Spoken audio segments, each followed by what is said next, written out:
越多老年人就面對緊白內障嘅困擾啦。咁喺公立醫院等緊做手術嘅時間就越嚟越長啦。耀眼衡量咧其實係由政府撥款資助嘅一個公私營協作計劃嚟嘅，目的咧就係想公私營合作啦，提供翻醫療服務啦，咁就加強翻白內障手術嘅次數，咁從而就可以減輕翻公立醫院等緊做手術嘅病人輪候時間啦。咁患者咧亦都可以及時治療之外啦，亦都唔會因為等得太長影響到眼睛嘅健康。咁有邊類嘅患者可以參加呢項計劃咧？病人咧係需要喺醫管局嘅白內障手術輪候名單上面等咗超過一定嘅時間啦，而輪候最長嘅時間嘅 patient 咧就可以優先獲得邀請嘅。適合接受局部麻醉手術嘅病人啦，同埋一般輪候嘅個案，即係話常規組別就唔係緊急啦，或者係前期個案嘅。因為緊急啦或者前期個案咧，呢類嘅病人其實係需要優先處理嘅。咁醫管局咧係會盡快幫佢哋安排做手術啦。咁所以呢個計劃咧就唔啱佢哋啦。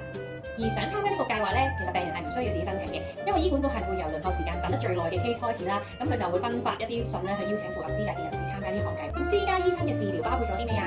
私家醫生咧其實就會提供一個合適嘅治療方案啦，咁當中咧其實就包括一次術前嘅評估啦，確保手術安全。咁白內障手術咧係包括咗單焦距人工晶體嘅片嘅，咁手術咧就以局部麻醉嘅形式進行啦。咁病人咧其實喺成個手術嘅過程中咧都唔會 feel 到任何痛楚嘅。咁手術之後啦，病人咧係會有2次嘅術後檢查啦，去確保翻手術嘅效果好嘅。咁有啲朋友仔都會問啦，如果我想用多功能嘅人工晶體鏡片嘅話咧，會唔會有額外收費咧？咁係有嘅，因為咧計劃咧頭先有講到啦，只係包咗一個單焦距嘅人工晶體鏡片啦。但係至於咧其他嘅鏡片收費咧，就最好問翻當時嘅醫生啦，因為咧每一間診所嘅收費都會有唔同嘅。